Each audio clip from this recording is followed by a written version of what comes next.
In this video, we've compiled the worst employees ever on Undercover Boss. Without further ado, let's get started. Number 6.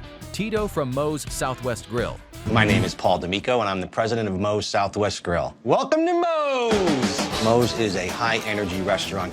We're known for our burritos, quesadillas, tacos, and nachos. I'm going undercover because Moe's is growing extremely fast. I'm gonna make it look like a real tattoo. And I want to make sure our franchisees are not falling short of the standards of our brand. And the second thing is I'm going to be given an opportunity to change the lives of some of the associates. While undercover, I am going to be Mark Richards. And if that's what I can do through this adventure, then I'm all in. Paul D'Amico, president of Moe's Southwest Grill, goes undercover at a Florida location to see how it's being run, expecting strong leadership from the supervisor. Today I am in Fort Myers, Florida, and I will be working with a shift supervisor. The shift supervisor sets the tone for the shift that they run. 40% of our business is done in the evening or the dinner hours. This Moe's is a very high volume store. Today I will be looking for how the evening shift runs. And so I want to see an engaged crew that is sincerely taking care of the guests. Which one's Tito? How are you, man? I'm Mark. Nice Good to meet you. Mark came in, and my first impression was a younger, older guy. He had tattoos on his arms.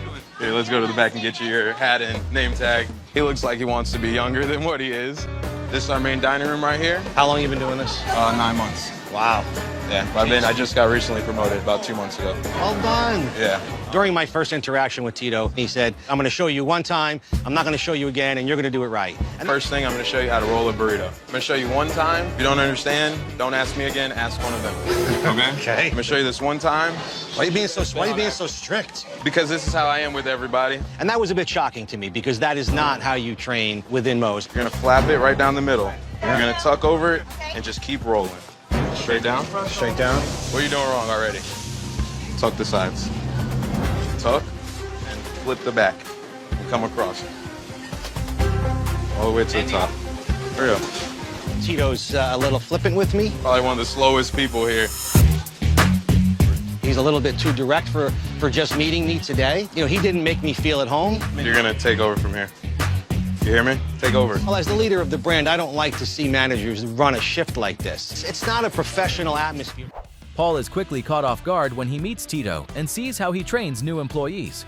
His strict and aggressive approach stands out, and it's clear this is just the start of the problems. Anytime a customer walks in, yell, "Welcome to Moe's." As loud as you can, all right? Welcome to Moe's. Welcome to Moe's. Chicken's up. It should be about half-inch cubes. You understand? You know, I had a restaurant at one time, so I know how to use a knife. All right, cut it up. Hey, Mark, I want to hear you down there, too. Welcome to Moe's. A little bit louder. Tito, on a couple of occasions, has tried to yell at me or tell me that I've not done something right. Welcome to Moe's. Welcome to Moe's. Every time, Mark, every time. Welcome to Moe's. Someone's not saying something. Welcome to Moe's. I hate it when he corrects me like that. Welcome to Moe's. Welcome to Moe's. I don't like being yelled at. Okay. I got that. A little bit louder, a little bit louder. I got that. He's never happy. Mike, sweep the line. Oh, my God, you are just a ding-dong. You leave that phone back there one more time, that's your ass. Your tips are gone for the night. Do you understand me? I'm king ding-a-ling around it. Yeah. The way that he's treating me is very similar to the way that he's interacting with the other associates in the restaurant. I'm not okay with what is happening in front of the guests. What he's doing behind that line is unbelievable. I think that Tito is having some fun telling me what to do. Someone's not saying something. Welcome to Moe's. The perk of being manager, I don't have to do no damn cleaning. Okay. That's what these guys are for, and you'll be doing that tonight. He's just saying, do this, do that. That's not a good thing. A trained shift supervisor would not be directing employees in the manner that Tito is directing them. I'm the president of this brand, and I'm actually evaluating your performance right now, but I'm keeping that in. Tito keeps bossing everyone around, pushing Paul to his limit. At one point, Paul almost blows his cover to call him out, but holds back and keeps it brief. You said you used to be an owner. Oh, I was owner of a high-end steakhouse. So, here to learn more about this kind of restaurant, and you've taught me a lot today. So you've only been a shift leader here how long now? 2 months. I'm 19. Yeah. This is my second job ever. Why you? Why you, not all these other people? I don't know, it was like kind of a surprise thing. I had no idea about it. You know, 8 weeks ago, he was one of those 5 other employees that were ringing the register, cutting chicken, and now that he's a shift supervisor, Tito's 19. It's not like he's a 27-year-old manager that's behaving like that. He thinks that that is cause for him not to ever have to do those menial things again, and that is not the case. I don't know what our franchise partner in that restaurant saw in Tito that caused them to say, you can now lead people. What are you doing? Come on, man. Seriously. Hurry up, okay? And I didn't find that out in my time with Tito, and I need to do that. And I look forward to the day that he finds out who he was bossing around. As Paul learns more about Tito, his frustration grows. He questions how Tito ended up in a leadership role and wonders if his attitude will change once the truth comes out. My name is Paul D'Amico. I am the president of Moe's Southwest Grill. Is this a joke? This is no joke. During the final meeting, Paul reveals his identity to the employees, leaving everyone shocked. When it's Tito's turn to face him, the mood instantly becomes serious. Spent a lot of hours with you. I had to bite my tongue a lot. Let's talk for a second about how you treat the associates there. That's the one thing that really concerned me a lot. You've only been in the position for 8 weeks, and you put yourself on a different level than the hourly associate. Tito, that type of behavior is just unacceptable. Yes, sir. You know, Tito, I've talked with your franchise owner about your behavior, and you can imagine what I was thinking. Yeah. The hourly employees that are on your team are just as important to me and to Moe's as the guests. When it was first official that I was manager, people didn't take it as serious, so I had to take it to a different level. I want to give you a second chance, Thank you very much. but you need to make some changes. You have got to treat them with respect. Can I get your commitment to do that? Yes, sir. Paul seriously considers firing Tito because of his attitude and the way he treats others, but ultimately decides to give him another chance, recognizing that he's still young and has room to grow. Instead of letting him go, Paul chooses to address the behavior and see if Tito can improve. In the end, it highlights the importance of staying humble, learning from mistakes, and leading the right way. Number 5. Brandon and Ashley from Hamburger Mary's. I'm Ashley Wright, and I'm his twin brother Brandon Wright, and we're the co-owners of Hamburger Mary's International. Like now is a good time for us to go undercover to make sure that the culture still exists throughout all of our locations. Ashley and I will have the same disguise, the same name, the same cover story. Oh my God. Mary's is no longer a gay restaurant, isn't in a back alley, it is mainstream. Now is the time for us to go undercover and realize the dream of putting her in every major city. Brandon and Ashley, CEOs of Hamburger Mary's, go undercover at their Jacksonville, Florida store. Brandon works alongside a server named Tristan for the day. My brother and I are in Jacksonville, Florida today. I think that I should probably do this job. But just know that I'll be watching. I'm Byron. I'm Tristan. I'm a server here at Hamburger Mary's. Your job is to keep them happy, keep their drinks filled. You gotta have fun. She is making a really good first impression on me. You can do fun? I can do fun. I don't know if I can do serving, though. He's a little prissy, but he seems nice enough. So I'm gonna give him a chance. Ashley is impressed with how Tristan handles Brandon, showing she knows her job well. Brandon, however, begins to notice issues as the shift continues. Drop mustards where they need to be. Even though there's paper towels right here, customers are not always right, especially here at Hamburger Mary's. Uh-oh. Like I had a customer last night. He said, I waited for silverware the entire night. First of all, you don't need a damn fork to eat fish and chips. The is wrong with you? Every other word out is You got an angry customer waving their hand around at you in the middle of a show. You ain't got time to do that. Brandon and Ashley are surprised by how Tristan speaks. As the shift continues, Brandon notices more of her attitude. You're always trying to make your check higher.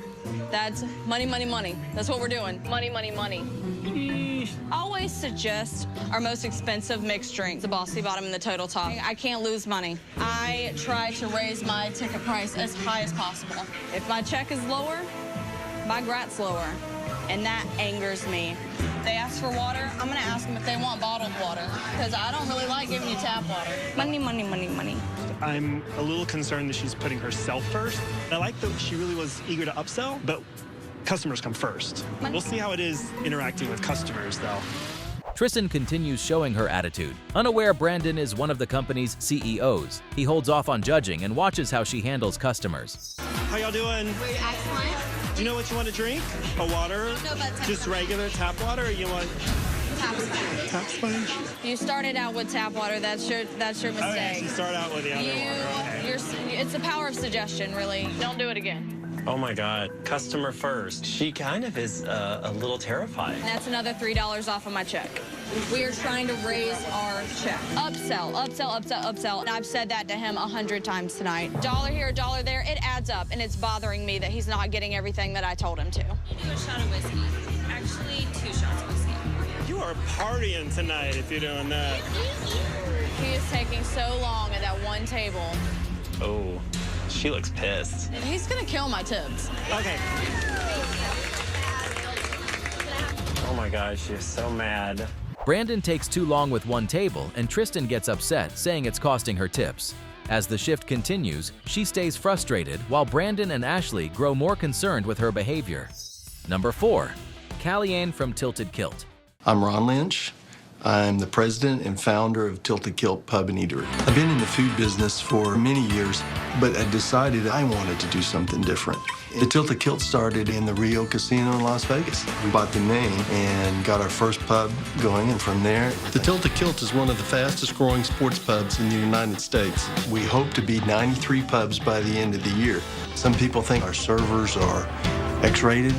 We portray our servers as PG-13, but I would like to think that we portray class far greater than they do. Hopefully, I can go undercover and not be recognized. I think you look like Charles Manson. You know? I'm a very tall person, so I am concerned about being recognized. I've been practicing my slouch a little bit. While undercover, I will be posing as Ryan Good. No, I don't worry about Ron being with all the Tilted Kilt girls at all. I mean, he's old enough to be their granddad. Our goal at Tilted Kilt is to be the most respected, most recognized sports pub in the United States. I'm going undercover to make sure that our guiding principles are being kept. And if we're not getting those principles all the way to the guests, then we got some work to do. The woman pretending to be the host of the fake show will keep asking questions about whether or not Ryan deserves the money. We are here in Roselle, Illinois at a Tilted Kilt pub. Throughout my undercover journey, my employees will be tricked into thinking they are on a hosted reality show, and so my employees will have no idea that this is secretly Undercover Boss. Ron Lynch, president of Tilted Kilt Pub and Eatery, goes undercover to see if employees are following company rules. He's about to find out when he meets one of the staff. I'm in our Mission Valley pub in San Diego, California, and I'll be working with our server today. What makes a good Tilted Kilt server is somebody that likes people, is entertaining, and has a great personality. Can I see Callie-Ann? Callie-Ann, sure. This is Callie-Ann right Callie-Ann? Hi, Callie-Ann. I'm Ryan. How are you doing? I'm a server here at Tilted Kilt. If our server's having fun, then our guests are having fun. I'm gonna make you do all the hard work, so I think I need your strong muscles. Oh, well, thank you. Oh my God, you're strong. And I am going to change your life like you never wanted to before. Super. When I talked to Ryan at first, he was so shy and timid. I just kind of like touching him, and I was like, oh, he has a ring on his finger. Uh-oh. Callie is young. She is having fun. She is playful. So my name's Callie. I'll be your TK girl. Just to let you know, a margarita pizza is the best delicious thing on there. Be happier. Okay. So far, so good. One of my tricks that I do here is I put something on my head. Do you want to put it on my head? Yeah, that's right. Is that good? I mean, I can... Okay, ready? She just walked away like it was nothing on her head. She's got a low center of gravity, obviously, and good balance. I don't spill it.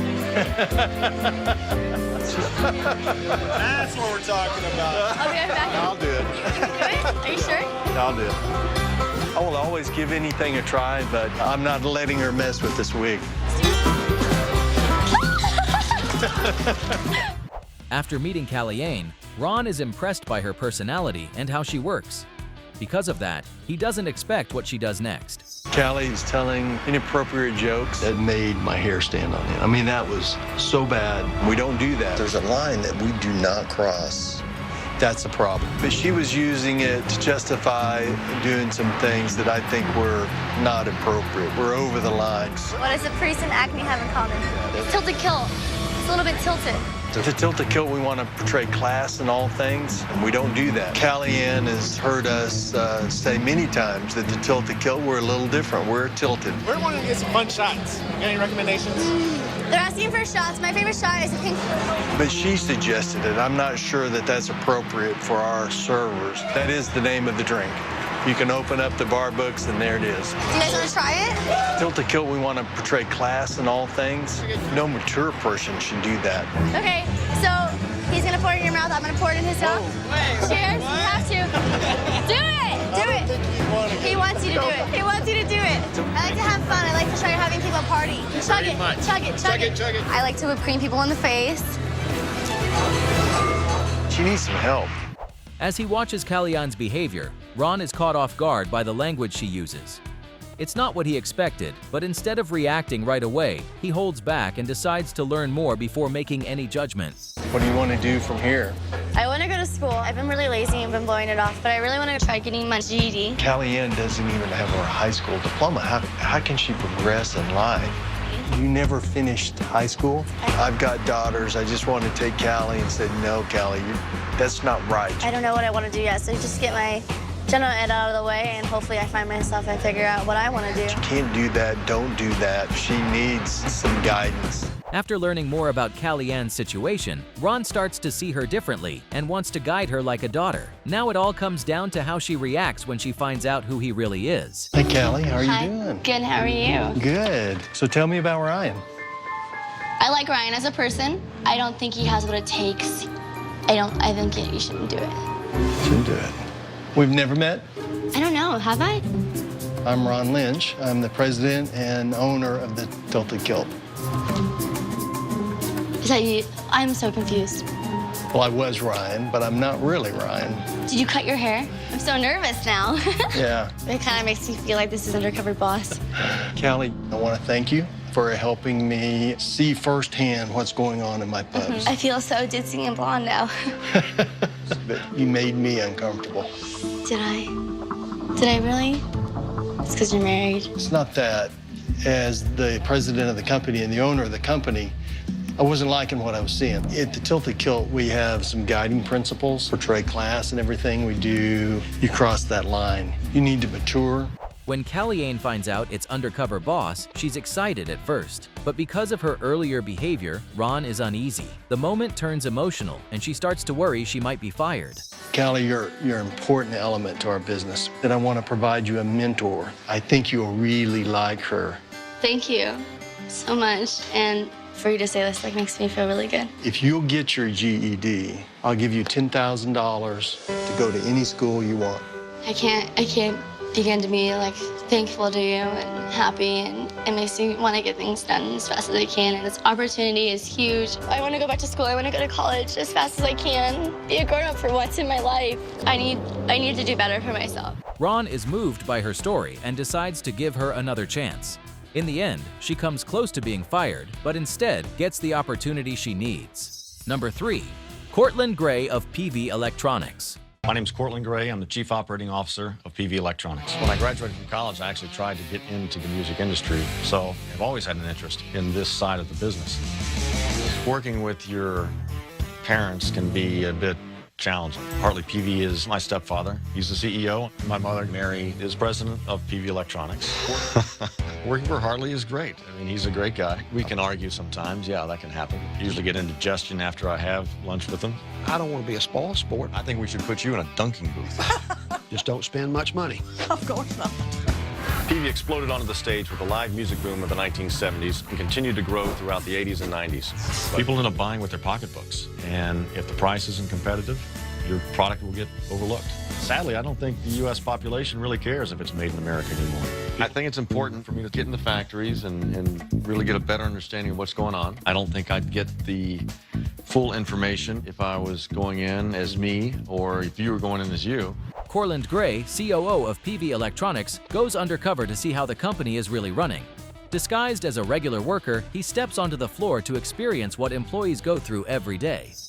Today, I'm at PV Hollywood Showroom, and I'm going to be working with one of our sales and tech support guys. One of the unique things about the PV Hollywood Showroom is that we have a stage where we do live concerts with different bands around the area. A lot of great bands get started here, so it's exciting. PV Hollywood Showroom's right on Guitar Row on the Sunset Strip. It's a lot of cool, hip things going on. How you doing? Hey, man, I'm Kyle Simmons. I'm here for AJ. Nice to meet you. I'm Kenny. Kenny, good to meet you, man. Bands get to try the gear, draws a crowd into the showroom. So it's really important that this location lives up to the PV standard. Now undercover, Gray starts his first shift at the Hollywood store as a sales and tech support employee. As he trains with AJ, he quickly realizes the job is very different from running the company from the office. Hey. Hey, man, how are you? I'm good. How are you? Good, good, good. AJ. Kyle Simmons, how are you? Nice to meet you. We are going to have a show later tonight. When I first saw Kyle, I was like, whoa, we both are wearing the same clothes. I felt it was kind of weird. So before the band gets in here, we are going to start by setting up all the guitars and amplifiers so that it looks good. Who's that Hartley guy? What's special about him? We generally use something kind of like this, where you can put the guitar sideways. All right, stacking guitars, here we go. He used to make amps in his garage, and that's how the company started. All right, one down. When Kyle's putting up the guitars on display, I am really nervous he might put a scratch on it. It's better if you just put the guitar down, or you might kink it or scratch it. Oh, all right, all right. You see all these like hand marks? Uh-huh. These are not good. It doesn't look good. Set it up, and then you can clean it right here. Okay. Maybe he's having a bad day or something. I don't know. But it didn't feel like he's here to win this. Oh, geez, I'm just banging You out. need a hand? No, I get it. Maybe that's not a good idea. I'm a guitar player, but I do mostly compose. But I'm from a really small state in India. You worked in a music store before? No, I had a band, played a little bit with some guys, so, you know. For example, I did a track for Mother's Day. You want to hear it? Yeah, yeah. You play it now, or?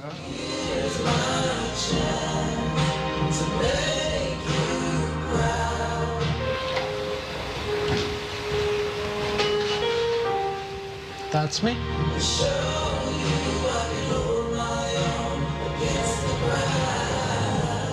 The proceeds of the track is going to go to women empowering charity in each of those countries. Oh, that's good. Yeah. That's a great song. You like it? Gray struggles with the tasks from the start, making AJ worry he might damage the instruments. As the shift continues, he begins to notice technical issues that make it harder to run events properly.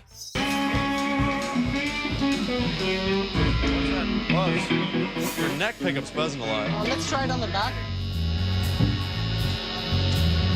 I think the battery's dying on this. Say it's not turning up. All right. Well, I'm thinking, why can't our guys get the sound right? I trusted Phoebe. We're gonna try and check platform and I'm embarrassed. You know, is this the first damn time we've had a concert there?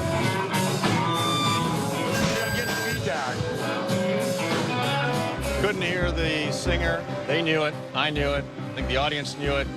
I'm pretty pissed off right now. Blamed it on the microphone. You know, I hear the opposite. We have some good microphones. We had some feedback. No one was at the board. If we don't have good sound for the band, word's going to get out. They're going to think Phoebe's a B brand. When I walked out of the store, I wanted to break something. Damn it, that sounds terrible. A little bit of a feedback issue. What are we doing here? I'm irritated, I'm tired, I'm ready to go home, have a drink. Gray becomes frustrated after a live demo event falls apart, leading to an embarrassing performance. It highlights the gap between the brand's reputation and how things actually run in the store. AJ, tell me about the live show. We didn't come off with the greatest of flying colors. The microphone that we were using started feeding back. If I would have swapped the microphone, it would have been perfect. I'm going to make sure the Kansas City Bankroll can do another concert, and this time we'll get it right. Thank you. You're a big fan of Joe Satriani? He was a big Heroes, influence, yeah. I'd like to send you to the Joe Satriani camp. One of the greatest things in the world is to share time with somebody who's passionate and talented. Wow. You'll have all of your expenses paid for. Hopefully, y'all can do some good stuff together. Thank you. You're a great employee, so we're going to take care of all the costs and expenses related to the legal fees, which could be up to $10,000. Thank you. You're welcome. You're a fantastic guy. You're a true talent. I'd like to help you with the equipment for your studio. $15,000, $20,000 help you out? It would help a lot. I just don't know how to react. Thanks a lot. I didn't know what to say. Despite the failed demo, Gray doesn't place the blame on AJ. Instead, he focuses on improving communication within the company moving forward. Number 2, Rick of Checkers and Rally. I'm Rick Silva, president and CEO of Checkers and Rallies. I was recruited by Checkers and Rallies 5 years ago. My expectation is perfection. If you come to my restaurant and you don't get exactly what you want, I take that personal. I love the business I'm in. It is incredibly competitive. I love to compete. I love to win. I hate to lose. And you can only win one way. Give everything right. Anything less than that is a complete failure. We're at 800 restaurants today. My aspiration is that we'll be at 1,000 restaurants the next couple of years, and we'll continue to grow. This is the perfect time to reevaluate and find new things that we can do different. The thing that would upset me the most is if I saw either our guests being treated inappropriately or our employees being treated inappropriately. While undercover, I'll be posing as Alex Garcia, a failed pharmacy owner from Philadelphia. I'm here in Homestead, Florida. I'm going to spend the day with a team member in a restaurant. I'm here today to see how the work we've already done is working. I personally have asked Checkers and Rallies to sell more product at a faster pace than we've ever done it before, because I want to make sure that while we're getting faster and we're serving more products, that we're not somehow sacrificing great quality food and great quality service. Rick Silva, CEO of Checkers and Rallies, goes undercover to see if employees are following standards and providing good customer service. At one franchise, he quickly notices service issues and signs of poor management affecting both staff and customers. My name is Todd. I'm a crew member here. Main things that I'm going to teach you today are the grill and the fry station. How long did it take you to get the hang of it? Me, it didn't take me too long because I kind of sort of trained myself. So how long have you been here doing this? I've been here for almost a year and a half now. I was surprised that Todd wasn't properly trained. That position is absolutely critical, so I'm a little worried. Rick meets Todd, a crew member who says he learned most of the job on his own instead of through proper training. Hearing this, Rick becomes concerned about what he might run into during the rest of his shift. How we doing on meat, guys? How we doing? Sorry, I'm slowing you down, aren't I? Yeah. Got it? Okay. Not so much seasoning on each one. How late can you stay? I got an axe. What? Step aside, make your phone call, ask. It's more than you cooking a beef patty. You're satisfying your customer. I always wanted to be a chef since I was in the 7th grade. Went to school for it. I had to stop going to school. Sir. No problem, sir. I have something down now. We do a lot of yelling. Okay. That's our way of communicating. I don't want to get you in trouble, though, so okay. It's okay. Of course, it's the fry station. Basically, it's the same thing with the grill. We're going by timers here. Okay. Once you get up here, it's all about speed. A lot going on over here. Speed it up, because it's all about time right now. I'm going to break the box, though. You hit the button that says finish strips. The timer, I don't know, the buttons, they a little messed up. Can you help me with the buttons here? Is that which button to hit? Oh, down here? Yes, sir. This is crazy over here. This is. Drop me some spicy. Which is a wing? Hit OR, which is for onion rings. Do that one. We have very strict standards in terms of how the product should be cooked. That's why we have all those timers. I saw that we were cooking it in ways that weren't necessarily correct. The buttons weren't properly labeled. We weren't preparing it the way they're supposed to prepare it. I kept hearing the general manager barking orders. How many hours do you have right now? So if you go on overtime, I can take you outside and beat you up, right? Sir! I need you to drop what you're doing. I need you to take some trash out. And then I heard it again. Sir! I need you to take trash out. No problem. While learning the fryer from Todd, Rick notices mislabeled buttons and a disorganized workspace. At the same time, Stevens' harsh attitude toward the crew stands out, and the tension in the kitchen starts to build. I need you to drop what you're doing. Do me a favor, take out some trash. Can you please? Trying to do something? Someone's calling you all the time? I can't tell you right now. No, you're gonna go with him. Oh, okay. Okay, good. I couldn't work in a place like that. I really could not work there. I couldn't work there for 10 minutes. I would never let somebody talk to me like that. That's how he is. Like he was telling people they were gonna get in trouble if they didn't do their work. Yeah, he's a bit of a... I try not to, pay attention to it so much. So how does it make you feel? Like I'm worthless. It's my job. Why do you keep working for Checkers? Because I do it because I need to help my mom. Let's go talk to him. No, I don't think so. Yeah, I want to talk to him. Come on. I don't think so. I want to talk to him. Let's go. I need my job at any means necessary. I didn't sign up for it. I just wanted to work. I just need a job. I come to work and I do what I gotta do. What kind of job do you want? I want a job where I can be respected. While taking out the trash with Todd, Rick learns more about how Stevens treats the staff. His frustration grows as he realizes the problems run deeper than expected, pointing to a bigger issue in the workplace. Okay. What excuse is there to talk to people without being respectful to them? You have to talk up. They will not listen to you unless they. Who's they? The crew. The first hour that you talked to me that way, I would leave. I wouldn't even leave my name tag in my... I would walk out the door and never come back. Why would I want to work for you with the way you talk to people inside there? I came into this company just like you. Wanted to be nice, low tone.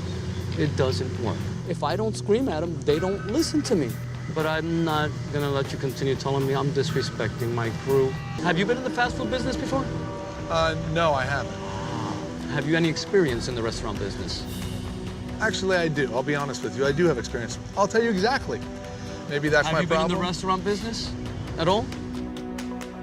I've studied the restaurant business. No, not studied. I have been in the restaurant business for over 20 years. And I've been in the fast food business for over 20 years. And guess what? I know the right way to do it, and I know the wrong way to do it. I'm CEO for this company. I know exactly what it takes to run a restaurant like this. And what I saw here today is completely the wrong way to do it.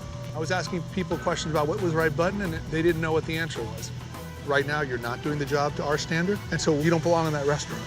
I guarantee you, half the people that came to this restaurant today didn't get hot product. They got lukewarm product. Right here, right now, we're gonna shut the restaurant down. Rick confronts Stevens about how he treats the employees, but Stevens pushes back and the argument quickly escalates. With tensions rising, Rick drops his disguise, revealing who he is and leaving everyone stunned. How long have you been in this restaurant? About 6 weeks. I was on my 3rd week of training as an assistant manager before they said, I want you to run the restaurant. Okay. Not one single person in that restaurant is trained properly. I cannot train them because I don't know everything yet. I didn't even finish training. Guys, Erica, ma'am, we're shutting down. We're getting one last car and that's it. We're shutting down. We're closed for tonight.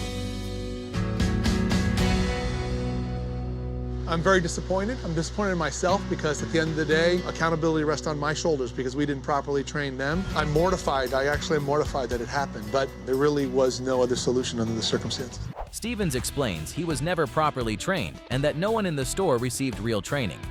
As the restaurant closes, the crew is left unsure of what will happen next.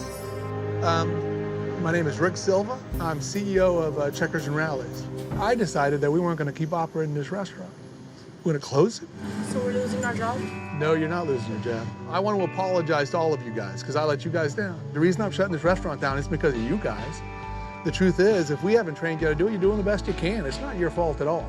I couldn't leave that restaurant today not knowing that when I left, that restaurant may not be operating at my standards. No long faces, everyone's getting paid, everyone's got a job, and it's gonna be a better restaurant than it was today, okay? I'm not doing very well. In fact, I'm having a horrible night. What I need you to do right now is to get me some general managers from other restaurants. My legacy at Checkers and Rallies will always be, we do things the right way, and we win by doing things the right way. I wanna bring them in. And I want to make sure that we got a crew here before we reopen this restaurant. It's kind of a weird situation here, but what you did was you gave me an opportunity to see we're missing the boat. Tomorrow we can make it a better restaurant. What do you think? Okay. Rick decides to temporarily close the store so the team can receive proper training. Despite the issues, the crew keeps their jobs, but the restaurant now has to rebuild to meet company standards. I'm incredibly proud of what we did that night. I really am. And start with you, Todd. The thought of somebody treating you with disrespect really disturbed me. Mm-hmm. You know, I felt like it was my fault. But then as I think about it, I'm proud of what I did. Every new employee at Checkers and Rallies is going to be trained on our values that's about treating everybody. When I found out that the team in that restaurant was not properly trained, as the CEO, I felt responsible. We're going to pay for you to go back to school and finish your culinary degree. We're going to pay for everything. When we were on the grill, you lit up like a light bulb. It really showed the passion for cooking.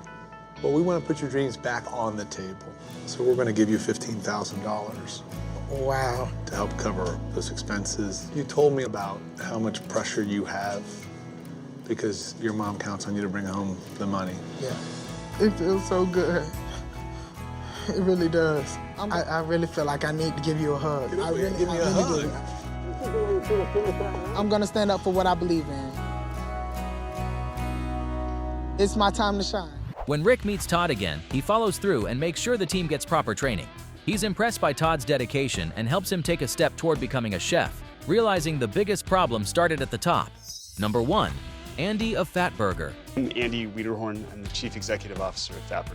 We have 150 restaurants open, but another 300 that we're building. I'm counting on you to make my disguise work. When you look at how much competition is trying to catch up with us, it's frightening. So I'm really excited to go undercover. So I think it's really important right now that I take a temperature check of what's going on in the restaurants. I'm really excited to go undercover. I think I'm gonna nail every one of the jobs, and I can't wait to prove that to everyone. Of course, I've worked the cash register. Of course, I've cooked a hamburger, but I haven't run it while the restaurant's open and operating with customers. See?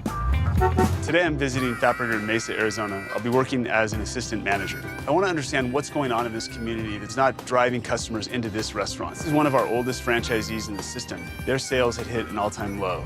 Andy Wiederhorn, CEO of Fatburger, goes undercover to experience what it's like working in his restaurants. He visits a struggling franchise with low sales and meets Angelica, an assistant manager who shows him what's really going on. I'm Myron, I am. Hi, my name's Angelica. I'm the assistant manager here at Fatburger. Let me go ahead and give you your uniform. Looking good. So I'm gonna show you around real quick about our fryer is that this side doesn't work. Absolutely can't use it. Up top, you'll have the onion rings, and then this is all the shake stuff. Interesting thing, all the fries you'll need are down here. Shakes are gonna be over here, blenders, shake sink. This is kind of broken. I can't turn it off, and it just sprays everywhere. When Angelica was walking me around the restaurant, telling me about the different pieces of equipment that weren't working right. If you push on it, it turns off. Let go, keeps going. I don't really know. Right. They're just annoying little details that make that restaurant not quite as efficient, and it makes the job frustrating for the employee. As Angelica gives him a tour, Andy quickly notices major problems. The fryer isn't working properly, and even the faucets are broken. He stays composed and keeps observing, knowing there's likely more going on. So today I'm gonna start you on with onion rings. With onion rings, you drop it in the basket. And what else do you do when you're not working in the restaurant? I really want to go to school. What kind of school? I really want to be a nurse. How long have you been here? 2.5 years. Actually, I think it's 2 years and 7 months this month. I've been married almost as long as I've worked here. Really? How about vacations and stuff? You taking a vacation? Oh, no. Please. Not happening. We don't even know that word. While they talk, Angelica shares that she and the team rarely get time off and don't even know what a real vacation feels like. With broken equipment and exhausted staff, the problems keep adding up. Seriously, going into wanting to own a restaurant is employee appreciation. Something to really think about. The only time that we ever really see the owner is if something's broken and we can't fix it. I mean, he doesn't come around, he doesn't check up to see how we're doing. Every time he calls, it's because something else is going on. And even then, if it's not a high priority, we won't ever see him. There's so many red flags going on in this restaurant. And so it's really like, so I'm working for you, but why? Because you don't care about me. Normally you would say, okay, there's a whole bunch of little problems here. Also, like payroll. We're struggling so hard, by the time we get our paychecks, there's no money in the bank. But to hear how this franchise operator is having to hold a payroll check until it could clear the bank, who wants to come to work and have to deal with that? If you're gonna run a business, you gotta make sure you pay your employees. Sure. I mean, if you keep your employees happy, then the restaurant runs great. It's obvious to me that I need to sit down with this franchisee and talk to him about how he's managing his relationships with his employees. And we have to band together when times get tough and make sure that everyone in the family is being taken care of. This process has reminded me that our family business has an extended family. All right, teamwork. And that is our employees and our franchise partners. As CEO, it's my responsibility to make sure that that's happening. Andy first thinks the equipment is the main issue, but Angelica shares deeper concerns about the franchise owner and how unsupported the staff feel. Hearing this, Andy is caught off guard and knows the reveal won't be easy. Angelica, you got it. I'm already gonna start crying. You shared with me that you got married recently. And so I'm gonna give you guys $10,000 for a honeymoon together. Holy crap. You told me that you want to go to nursing school. I'll help you figure out how to get through nursing school, and I'll take care of the tuition so you can live out your dream to become a nurse. It's something that I really want, and this is really, really big. This is a big thing. It's huge. During the reveal, Andy praises Angelica for her hard work. He gives her a long-awaited vacation and helps pay for her tuition so she can continue her education, leaving her emotional and feeling appreciated.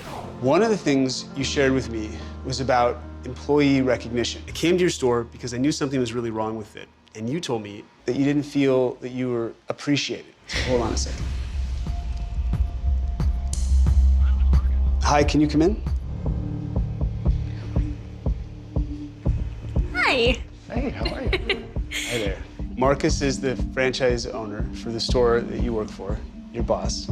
I'd like you to tell Marcus what's on your mind here, because it's important to me that this problem gets solved.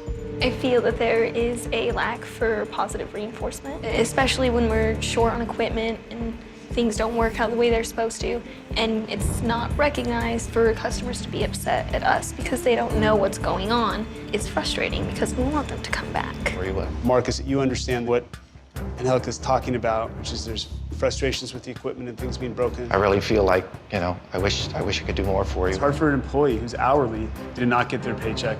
I mean, everything you're saying is right on, and I'd side of it away from the employees as much as I could. You know, I'd like to do more because I feel like I don't want to let you down because you've always been there for us. If it's just embarrassment or ego, but I've tried to keep that. I don't want them to worry about the burdens that I have to face. Marcus, I want to help you so this never happens again. One, you have some equipment that's broken in the Mesa store. Marcus, you came to me a year ago and were unable to pay your royalties as a franchisee. So one thing I want to do for you is to forgive that loan from the company to you. And I want you to take that money to try to right your ship and save these jobs and make payroll. I want a commitment from you that you're going to treat the employees better and you're going to recognize them and appreciate them for what they're doing for you also. These guys are everything. I mean, a customer doesn't see you, they don't see me, and this is the brand right here. I look forward to your success.